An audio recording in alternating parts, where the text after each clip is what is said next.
I really want to thank all of my colleagues behind me, because I think Senator Ort said it right. Every single one of the men and women behind myself and Senator Serino were fighting and standing up for their most vulnerable population during the last 2 years, fighting to give some understanding to all of the leadership here, including the governor, Commissioner Zucker, and everybody who wasn't seemingly using common sense, putting contagious individuals with a very serious virus as it relates to the elderly populations, those who are compromised, those who are in nursing homes. And let me make something perfectly clear here.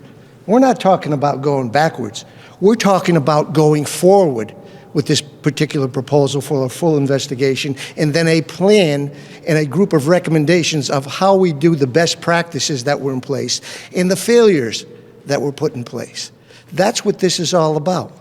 We want someone at DOH, and who better than the new commissioner, to go in there, to sit down with some of the staff people who are still there and do a full investigation, because some of those people were in the room when this all took place.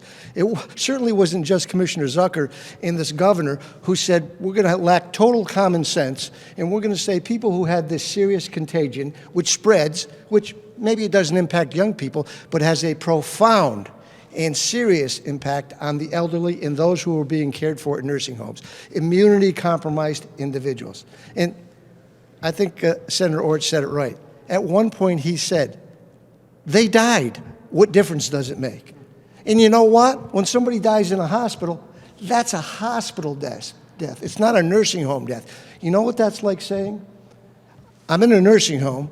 You send somebody in there who has the contagion.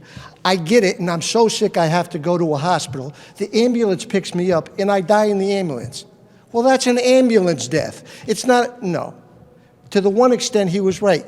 It does make a difference, though, where the contagion takes place, not where they die necessarily. They could have got it in a nursing home, went home and died. They could have got it in a nursing home and died in an ambulance or in a hospital. That was the important thing, to match up the dates. In March 25th, it took 4 or 5 or 6 weeks before when we were telling them, hey, this isn't working. And it wasn't working to begin with. I don't know if you saw the governor's first press conference or remember it. In his first press conference, he came out there and said, we're New York strong. We've been preparing for a virus like this for years. We're prepared for this virus. He was not prepared for this virus. But in all deference to him, no state in this nation was prepared for this virus. The world was not prepared for this virus. But you don't have to prepare for common sense. Common sense would dictate a serious virus that can spread rapidly and move around like a chameleon from Delta to Omicron to we don't know what the next virus is going to be potentially. If it ends now where we can go out and this is like the flu, and I think it's getting close to that, there's a potential for a more serious virus to come. We have to look at the past to see what the mistakes were made, not do those again, see what we did right and enhance on those actions that did it right. What's better than a whole new administration, a new Department of Health commissioner to do the investigation that we have been calling for by an outside independent group, but this is the group which dealt with that for a whole series of time. And Sue is absolutely right. I asked the question, I started out with this. Commissioner, it's been said, and Winston Churchill, I guess, said it, I don't know who actually said it, if you don't recognize what happened in history, you're destined to repeat it. That's the good things, and the bad things are going to take place. Could I ask you, what lesson have you learned from past history and the actions, talking about the March 25th executive order and other actions taking place with DOH? What have you learned? You know what she said, and Sue said it? Basically, she was saying, they didn't learn anything. She said, first of all, I'm not going to go read, and I haven't read the executive order. That is unbelievable. When I heard that, that was shocking.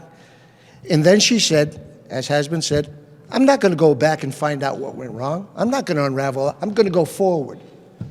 How can you possibly go forward if you're afraid to go back, go into that DOH, talk to some of the individuals who are in there, do a full investigation? If you have to use subpoena power, use it, and come back with a report to us in 90 days of what you found out about that executive order and about other elements which may have related to this virus spreading like it is to our most vulnerable population. Now, you know the governor had a whole bunch of other people who caused this whole thing. First of all, it was the previous president. Then it was CDC. Then it was the nursing homes itself. Then it was the staff of the nursing homes. Then there were deaths in hospitals, so it could have been a hospital problem. But he never took any responsibility. But what he did do is write a wonderful book. He said it was an autobiography. You know what it was? It was a piece of fiction. And you know it was a piece of fiction with lies and distortions. And then he used our tax dollars with his staff to actually write the book. He called himself basically a COVID virus slayer. He was a COVID virus purveyor. He helped spread the disease. I firmly believe that. Now, to what extent? We don't fully know. Should we fully know to the best of our ability? Absolutely. Dr. Bassett, Commissioner Bassett, we're asking you today to do your due diligence. Do the right thing.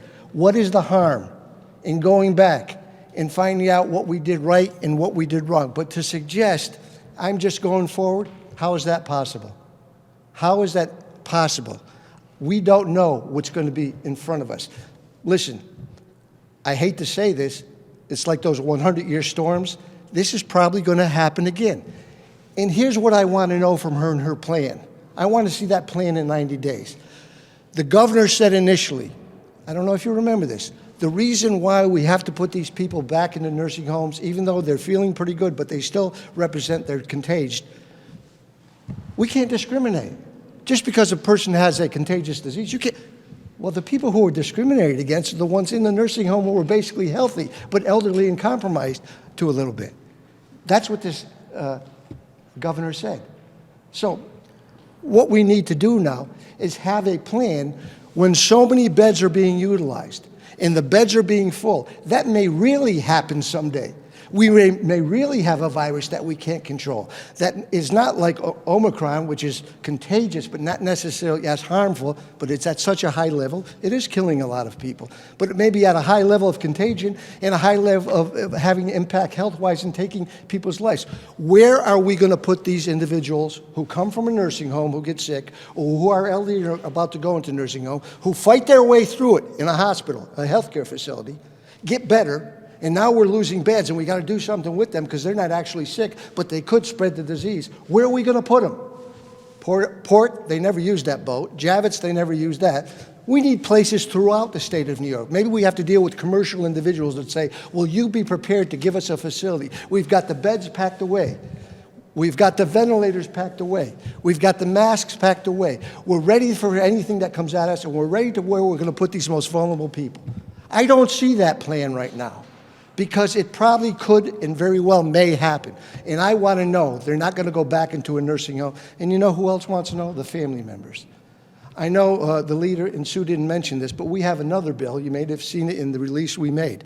And that is to commemorate March 25th as the day where we remember the most vulnerable population who lost their lives due to, I think, some actions that were taking place by the state and probably other actions that were taking place. But the family members deserve that. They deserve to know we're not going to forget them, because I'm contacted with them a lot, over and over again. Hey, this is not over with. A lot of people lost their lives. We want to know why, and we want them to be remembered, and we want to know that the families have the opportunity to understand every year, 15,000 lives. We have a 9/11 commemoration, and we should, for the 3,000 people who lost their lives. For 15,000 of our most vulnerable populations, we should have a commemoration day. So there's two bills here, one for that particular day. We have days for everything, okay? We definitely should have a day for those 15,000 individuals who lost their lives, and an investigation, and I want to know, and we want to know what the plan is, so we can go back to our constituents and say, this is what's going to happen. If, God forbid, something happens with a lot of our seniors, and they have to go someplace other than a hospital, we want to know where we're geared up to do something different than we did with that March 25th executive order. So thank you very much.